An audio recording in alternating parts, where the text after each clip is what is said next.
আদ সম্প্রদায়ের কাছে, আদ একটি সম্প্রদায়, আমরা পরে বলতেছি এটা, সম্প্রদায়ের কাছে প্রেরণ করেছি তাদের ভাই হুদকে। সে বলল, যে হুদ আলাইহিস সালাম বলল, হে আমার সম্প্রদায়, তোমরা আল্লাহর ইবাদত করো, তিনি ব্যতীত তোমাদের কোনো ইলাহ নেই, আল্লাহ ব্যতীত তোমাদের কোনো ইলাহ নেই, তবু কি তোমরা তাকওয়া অবলম্বন করবে না? এটা হুদ আলাইহিস সালাম বলতেছে। তখন তার সম্প্রদায়ের সর্দাররা বলল, যারা কুফরি করেছে, আমরা তোমাকে নির্বুত দেখতে পাচ্ছি। ওই কাফিররা হুদ আলাইহিস সালামকে বলতেছে যে আমরা তোমাকে নির্বুত, অর্থাৎ তোমাকে যে আমাদের ইলারা তোমাকে কি করেছে, পথভ্রষ্ট করেছে, এবং আমরা তোমাকে মিথ্যাবাদী মনে করি। এটা ওই কাফিররা হুদ আলাইহিস সালাম আল্লাহর নবীকে বলতেছে। সে বলল, অর্থাৎ হুদ আলাইহিস সালাম বলল, হে আমার সম্প্রদায়, এখানে তার সম্প্রদায়কে ওই আদ জাতি সম্পর্কে আমরা সামনে বলতেছি, আমি মোটেই নির্বুধ নয়, বরং আমি বিশ্ব প্রতিপালকের প্রেরিত রাসূল।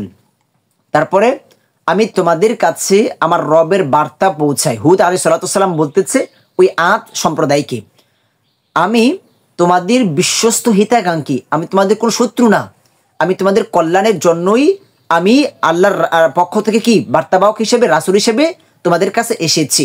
আচ্ছা, এখন আদ জাতি কারা? এখানে আমরা সংক্ষেপে একটু বলি। সাধারণত আমরা জানি যে কোনো একটি জাতি, একটি গোষ্ঠী কোনো একটি ব্যক্তিকে কেন্দ্র করেই গড়ে ওঠে। তো ঠিক তেমনই আদ ছিল একজন ব্যক্তি, আদ ইবনে ইরাম, যে তাকে কেন্দ্র করে এই আদ জাতি গড়ে উঠেছিল। এই আদ জাতি গড়ে উঠেছিল ইয়ামান হাজরামাউতের একটি অঞ্চল, যেটা হচ্ছে আহকাফ। ওই অঞ্চলেই এই আদ জাতির আবির্ভাব হয়, ওইখানে তাদের বসতি ছিল। তো এই আদ জাতিকে আল্লাহ সুবহানাহু ওয়া তাআলা অনেক নিয়ামত দিয়েছেন। অনেক নিয়ামতের মধ্যে যে তাদেরকে আল্লাহ সুবহানাহু ওয়া তাআলা শারীরিক দিক দিয়ে অনেক শক্তি দিয়েছেন, শরীরের গঠনের দিক দিয়ে তাদেরকে উচ্চ মানে করেছেন, তারা উঁচু ছিল, উচ্চতা উঁচু ছিল, শরীর খুব শক্তিশালী ছিল, এবং বিশ্বের ইতিহাসে তারা খুব ধনাঢ্য ছিল, ধনী ছিল। তো তারা অনেক গুণায় লিপ্ত ছিল। তার মধ্যে প্রধান গুণা ছিল তারা আল্লাহর সাথে শিরিক করত। তারপরে তারা যে তাদের শক্তি দিয়ে অপব্যবহার করত, অন্যায়ভাবে মানুষকে হত্যা করত, মানুষকে কষ্ট দিত। তাদেরকে যখন দাওয়াত দেওয়া হয় তখন তারা বলতো যে তাদের চেয়ে শক্তিশালী আর কে আছে। তার আল্লাহকেও শক্তিশালী মনে করতো না। তারা নিজেরা এত অহংকার করতো নিজেদেরকে নিয়ে যে তারাই পৃথিবীর মধ্যে সব থেকে শক্তিশালী, তাদেরকে কেউ পরাজিত করতে পারবে না। তো তাদের এই গুনার কারণে তাদের কাছে হুদ আলাইহিস সালামকে রাসূল করে প্রেরণ করেছেন। আচ্ছা, তো আমরা তো আগে ঘটনা দেখলাম। তো তাদেরকে পরবর্তীতে ধ্বংস করেছে।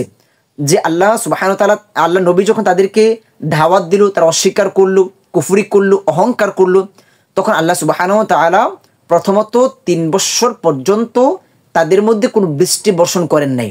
তারপরে টানা 7 দিন পর্যন্ত তাদের মধ্যে এমন ঘূর্ণিঝড় দিয়েছে, যার ফলে ওইখানে ওই কাফিররা তো ছিলই না, কাফিরদের যে পশু পাখি ছিল এই সমস্ত কিছু পর্যন্ত ধ্বংস হয়ে গিয়েছে, যেটা আমরা সামনে দেখব, কিন্তু একত্রে আমরা বলে ফেলছি। আবার অন্য একটি আয়াতে এমনও রয়েছে যে তাদের অবস্থা এমন হয়েছে যে খেজুর শাখা, খেজুর ডাল যেরকম জমিতে পড়ে থাকে, যে ঘূর্ণিঝড়ের পরে যেমন গাছের ডালপালা জমিতে পড়ে থাকে, ঠিক তেমনই তাদের অবস্থা, তারা মৃত অবস্থা এভাবে জমিতে পড়েছিল।